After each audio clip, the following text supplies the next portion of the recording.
bien-aimés dans les seigneurs, leurs éminences, chers honorables excellences, révérendes et révérends serviteurs de Dieu, chers frères et sœurs membres du corps du Christ, peuple de Dieu, chers compatriotes. Aujourd'hui, c'est un grand jour pour la Fédération congolaise des églises chrétiennes, la FECOEC en sigle, pour son adresse à la nation congolaise et aux membres du corps du Christ dans le monde entier. Recevez mes salutations cordiales au nom puissant de notre Seigneur Jésus-Christ. Notre pays, la RD Congo, est un pays aux destinées prophétiques avec une mission spécifique pour son peuple et pour le monde entier. Malheureusement, son décollage connaît un retard jusqu'à ce jour.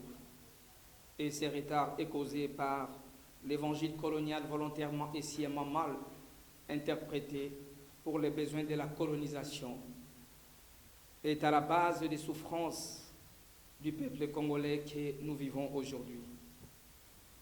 Il a fallu pour les colons utiliser la religion comme arme pour conquérir et bien gérer ces peuples théistes, c'est-à-dire qui prient Dieu et qui croient en Dieu.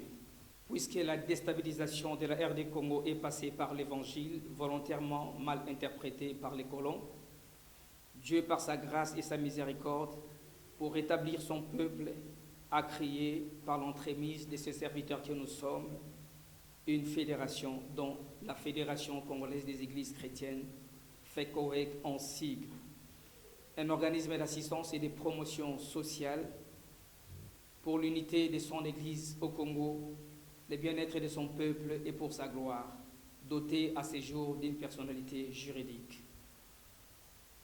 La FECOEC a une mission à 2 volets. Premièrement, la promotion de l'évangile pur de Jésus-Christ avec comme seule, vraie et unique doctrine Jésus-Christ de Nazareth.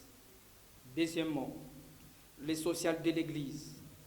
Étant donné que l'Église renferme en son sein 80% de la population congolaise et le gère à la base au quotidien.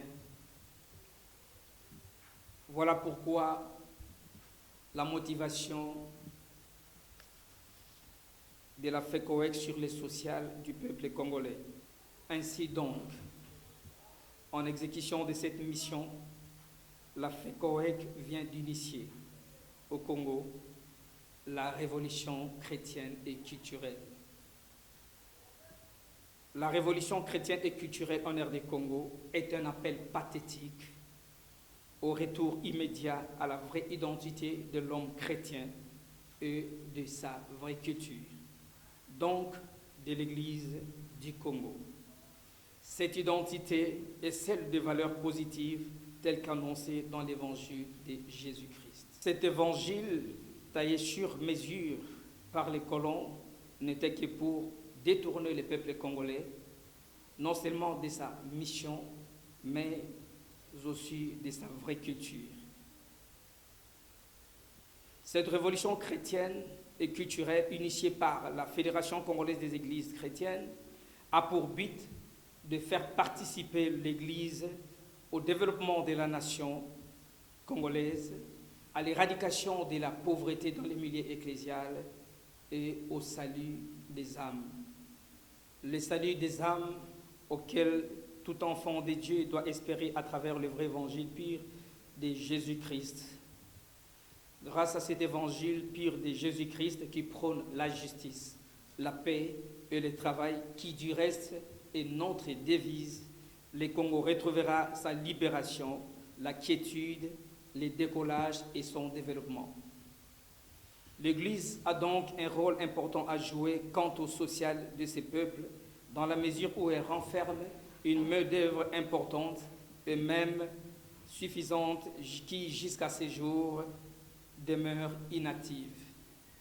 Basée à Kinshasa, la FECOEC regroupe en son sein plusieurs églises, associations culturelles et culturelles chrétiennes et de personnalités chrétiennes.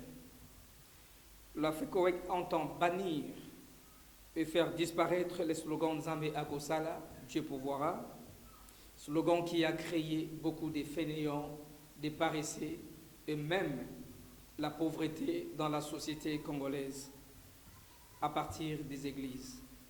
Ce slogan devra être remplacé par le message Tosala po te tosimba oyo nzambe asi apesa biso na Congo.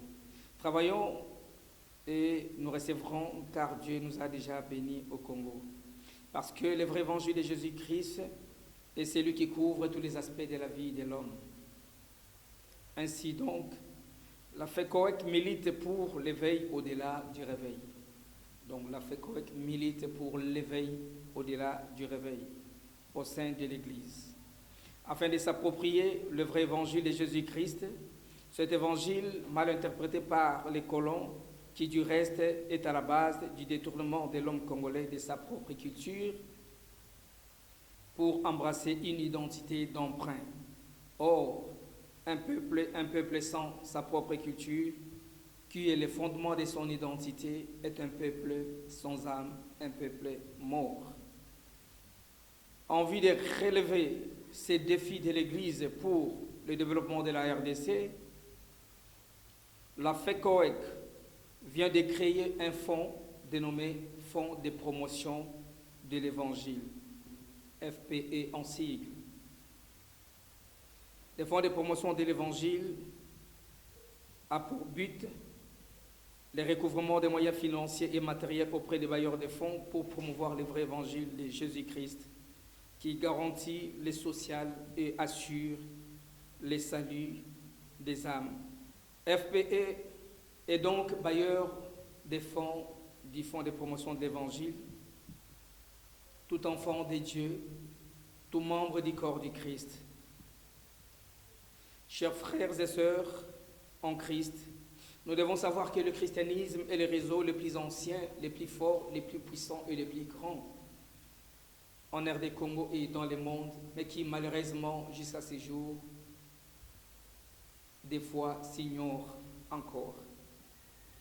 Voilà pourquoi la raison de cette révolution chrétienne et culturelle. Le Fonds de promotion de l'Évangile va démontrer en face du monde la force du christianisme qui ne réside que dans l'amour de Dieu, l'amour du prochain, dans l'organisation et la volonté de faire. Étant donné que ceci est les réseaux les plus forts, les plus puissants, les plus grands, je répète encore, le christianisme n'a pas d'autre solution que de passer par l'amour de Dieu, l'amour du prochain, dans l'organisation et la volonté de faire, et les choses iront de l'avant pour la gloire du Seigneur et le bien-être de ses peuples. Pour cette raison évidente, la FECOEC, grâce au Fonds de promotion de l'Évangile, veut faire participer l'Église au développement actif de la nation congolaise en procédant par le financement des églises et des serviteurs de Dieu membres de la FECOEC et ceux reconnus par l'État en tant que tel. Participer à la construction des écoles pour promouvoir l'éducation au niveau national, des centres de formation professionnelle et artisanale, financer des bourses d'études supérieures évangéliques, financer des projets des églises à caractère évangélique, social, culturel et artistique, participer à la construction des centres hospitaliers modernes pour faire accéder les populations vulnérables aux soins de santé de qualité. Pourquoi pas à l'assurance maladie pour tous, avec sa mutuelle de santé dénommée Mutuelle Santé pour tous, MSPT, en sigle, qui à ce jour est déjà opérationnel. Le FPE procédera au financement de la modernisation des infrastructures ecclésiales pour mettre fin au tapage nocturne et diurne longtemps déploré par l'État. Au financement des projets de l'Église sur la révolution culturelle, c'est-à-dire éradiquer la culture des valeurs négatives telles que la corruption, les vols, le détournement des deniers publics, l'impunité, l'immoralité, les rivalités, pour le rétablissement des valeurs positives dans la société congolaise.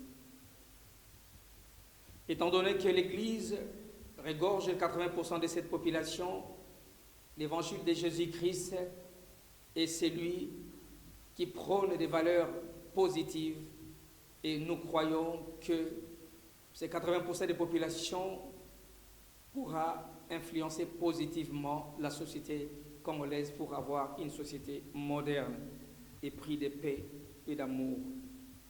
L'Église doit en effet emmener les fidèles à pratiquer les recommandations de la parole de Dieu qui favorise le social et le bien-être de l'homme, qui garantit les salis en lieu et place des enseignements qui forment des paresseux ou encore de l'évangile business au profit simplement de chefs religieux ou serviteurs de Dieu. En effet, le social du peuple congolais a un prix à payer qui n'est rien d'autre que le travail. Dans la Bible, une recommandation de Dieu déclare que celui qui ne travaille pas ne mange pas non plus, et que c'est le travail qui procure l'abondance. Ainsi dit l'Éternel. Dieu lui-même a eu à travailler pour créer ce monde pendant 6 jours, et le 7e jour, il va se reposer. Voilà pourquoi ne pas travailler, c'est faire le contraire de la volonté parfaite de Dieu. Et c'est un péché. Donc il faut travailler et amener les fidèles à travailler pour assurer le social. Ainsi dit l'Éternel. Poussé par les serviteurs de Dieu, cette recommandation, une fois mise en pratique dans l'Église, les fidèles au sein de l'Église vont se retrouver dans plusieurs domaines de travail, tels que dans l'agriculture, l'élevage, la pêche, le commerce, l'entrepreneuriat, pour ne citer que cela, afin de s'améliorer et de garantir leur social. Cultiver la terre bien-aimée dans le Seigneur, chers frères et sœurs, chers honorables et excellences, c'est la volonté parfaite de Dieu, c'est une recommandation de Dieu dès le commencement de ce monde, de la création. Dieu nous demande de cultiver la terre. Voilà pourquoi, une fois mise en pratique, nous sommes dans la volonté parfaite de Dieu et nous serons bénis. Ainsi, le ministère des Affaires foncières, le ministère de l'Agriculture, de Pêche et Élevage, le ministère des Affaires sociales pourront travailler en étroite collaboration avec la FECOEC du fait de la main-d'œuvre dont regorge l'Église pour l'autosuffisance alimentaire. De cela, les serviteurs de Dieu devront approfondir leurs connaissances sur le leadership et le management, à l'instar de l'onction divine qui est en leur possession. Car l'appel et les dons sont irrévocables et pour recevoir la puissance du Saint-Esprit, cela ne demande pas d'aller à l'école. Mais par contre, pour gérer les affaires de Dieu, pour gérer ce public, ce peuple qui est dans l'Église, qui constitue déjà un capital humain, il faut absolument approfondir la connaissance sur le leadership et le management. À ces propos, le Fonds de promotion de l'Évangile disposera des fonds sous forme de bourses d'études en faveur des serviteurs de Dieu. Il est vrai que Jésus-Christ est non seulement un Dieu faiseur de miracles, qui guérit les malades, qui ressuscite les morts, mais Jésus-Christ est aussi un Messie économique et social. C'est la raison pour laquelle, après avoir enseigné la parole, il a compris aussi que l'homme spirituel a été nourri, et il fallait nourrir aussi les corps physiques. Voilà pourquoi Jésus-Christ a eu à multiplier les pains et les poissons. Parce que nourrir l'esprit, il faut nourrir aussi les corps. C'est ainsi que l'Église a aussi une part de responsabilité quant au social de ces peuples, car il dit dans sa parole, faites-les asseoir et donnez-leur vous-même à manger. Mais malheureusement, l'Église, à ces jours, est incapable de donner à manger à ces peuples de Dieu qui est assis dans l'Église, au moins de 80%, tout simplement parce qu'il y a une séparation entre l'Église et l'État qui représente Jésus-Christ, ici sur cette terre, dans la République du Congo, et en parfaite séparation avec l'Église. Voilà pourquoi il nous faut un cadre de collaboration entre l'Église et l'État pour essayer de bien gérer et de prendre en charge cette grande population qui se trouve dans l'Église et qui constitue même le peuple congolais.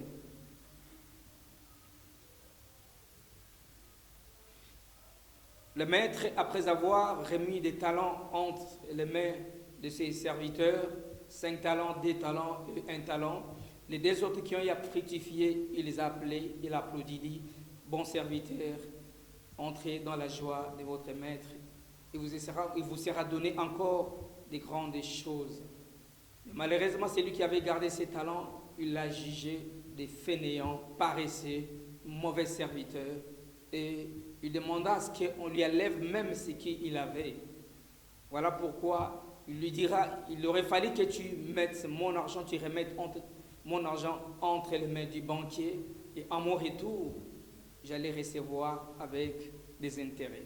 Donc c'est pour dire que Jésus-Christ est un Messie économique, il se soucie de notre économie, il veut que nous puissions fructifier ce que nous avons et ce qu'il nous donne. Par ailleurs, le peuple de Dieu au Congo a besoin de dirigeants capables de transformer ces pays en bannissant la culture des valeurs négatives pour les valeurs positives, c'est-à-dire quitter les mal pour les biens, les malheurs et la souffrance pour le bonheur et la joie. Arrêter des tueries, des massacres, des pleurs et des grincements des dents et redonner les sourires au peuple qui est resté longtemps dans les pleurs.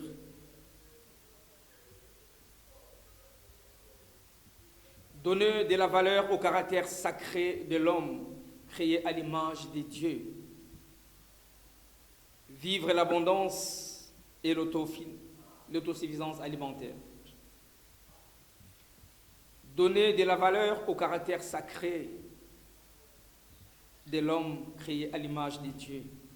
Malheureusement, aujourd'hui, nous assistons au spectacle macabre des tueries sans précédent. Vivre l'abondance et l'autosuffisance alimentaire, etc., etc.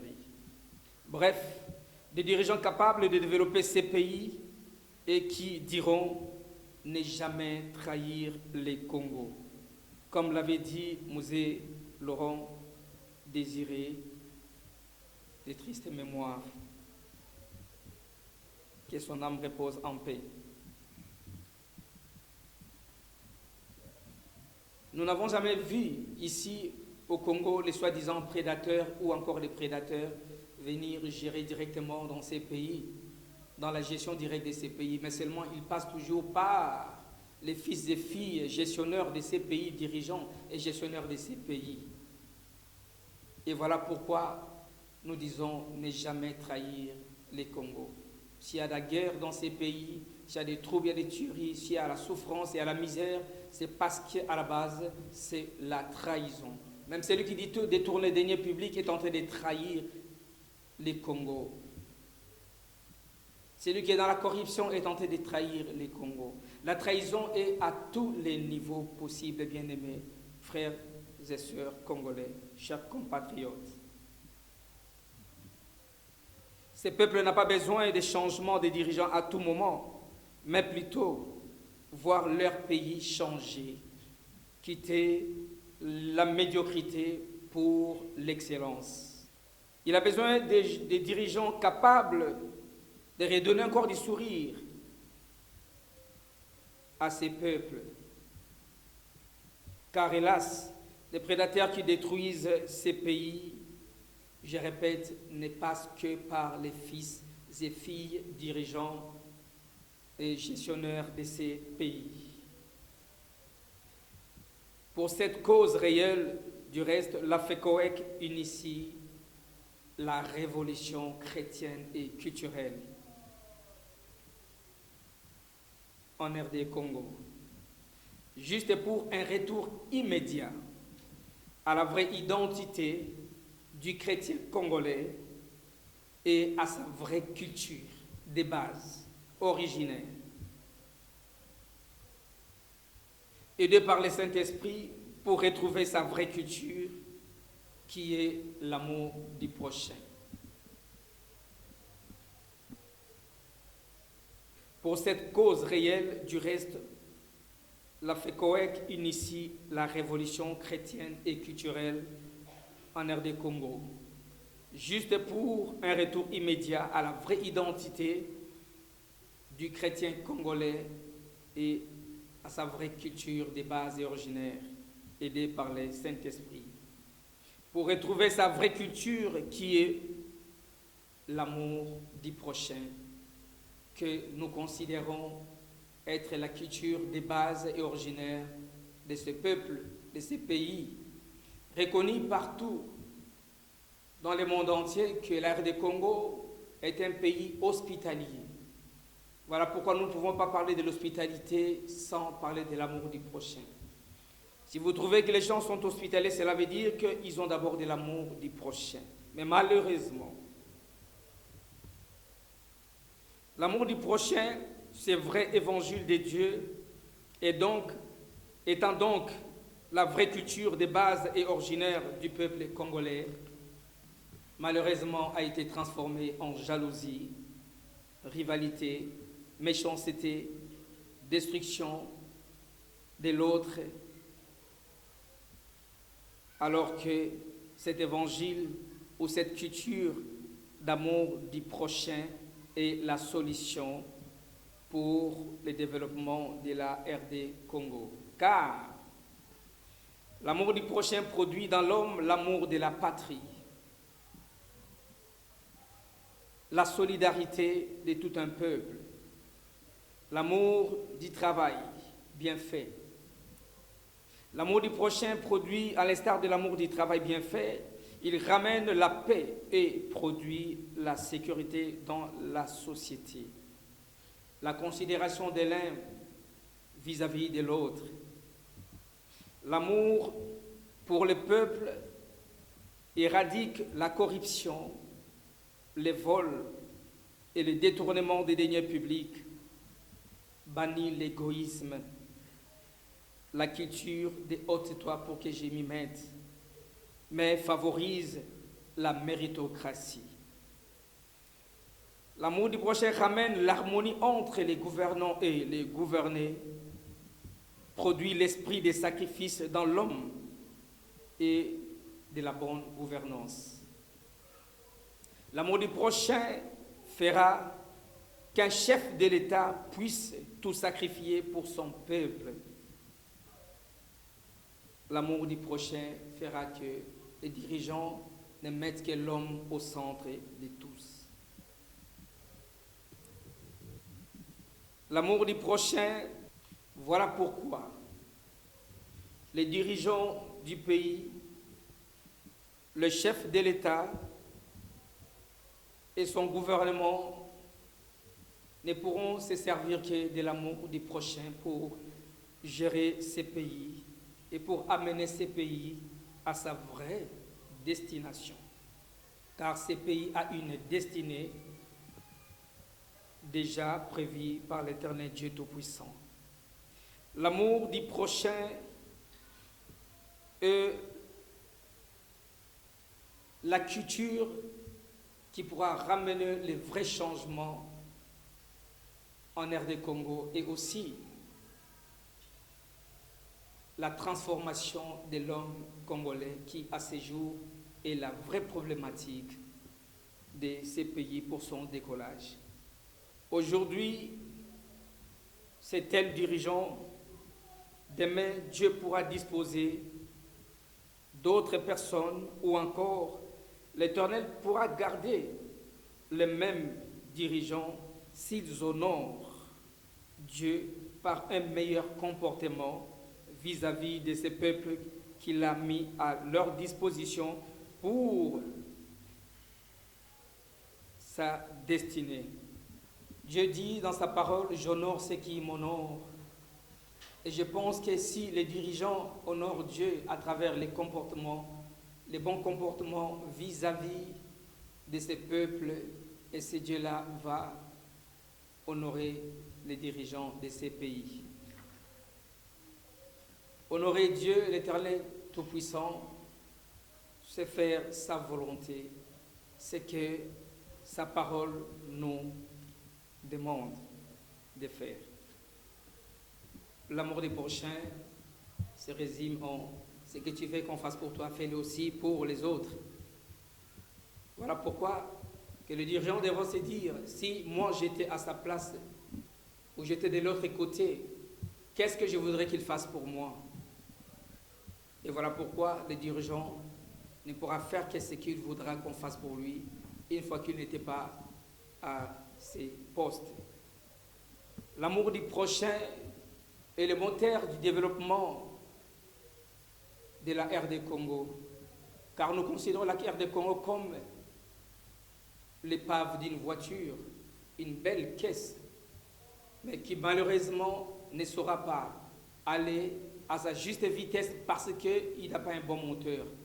Voilà pourquoi l'amour du prochain étant la vraie culture des bases de la RD Congo, nous les considérons comme les moteurs du développement de ces pays. Un peuple est détruit, une nation est détruite, une famille même est détruite à cause du manque d'amour. Or, l'amour est une force, l'amour est une puissance. La seule arme qui peut barrer la route aux méchants, au diable, aux destructeurs, parce que l'homme ne vivra que pour l'intérêt de l'autre et il n'y aura pas de la pauvreté, il n'y aura pas de rivalité. Voilà pourquoi la Fédération congolaise des églises chrétiennes, la FECOEC, avec sa grosse machine qui est le fonds de promotion de l'évangile, se dispose pour ramener l'Église à participer au développement de ces grands Congo, de cette nation. Vit la main-d'œuvre que l'Église regorge en ce moment ici. Et nous pensons que avec le forum qui sera organisé pour une première fois, un forum national sur la révolution chrétienne et culturelle en RD Congo, qui connaîtra la participation de plusieurs différents représentants des confessions religieuses des 26 provinces de notre pays, ici sur place à Kinshasa. Et je pense que ce forum pourra produire des effets positifs pour cette nation congolaise qui n'est rien d'autre qu'une nation aux destinées prophétiques. Chers frères et sœurs, bien-aimés dans le Seigneur, voilà pourquoi le christianisme devra se mobiliser autour du fonds de promotion de l'Évangile. Soyons et devenons bailleurs du fonds de promotion de l'Évangile, une première en RD Congo et dans le monde pour l'expansion de l'Évangile de Jésus-Christ. Cet Évangile qui couvre tous les aspects de la vie de l'homme. Cet Évangile que j'appelle aujourd'hui la Bible, la Constitution universelle. La France a sa constitution, la RD Congo a sa constitution, l'Angola a sa constitution, mais la Bible, aujourd'hui, nous devons comprendre que c'est la constitution universelle qui a tout prévu.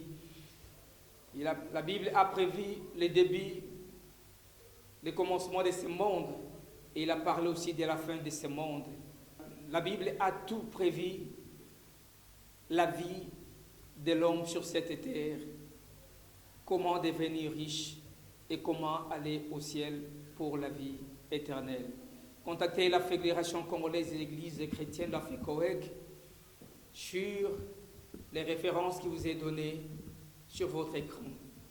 Que Dieu bénisse la République démocratique du Congo, que Dieu bénisse la Fédération congolaise des églises chrétiennes, que Dieu bénisse l'Église des corps du Christ, que Dieu bénisse eux aujourd'hui, puisse faire descendre l'onction du Saint-Esprit qui produit de l'amour du prochain dans l'homme congolais comme dans les membres du corps du Christ dans le monde entier. Je vous remercie.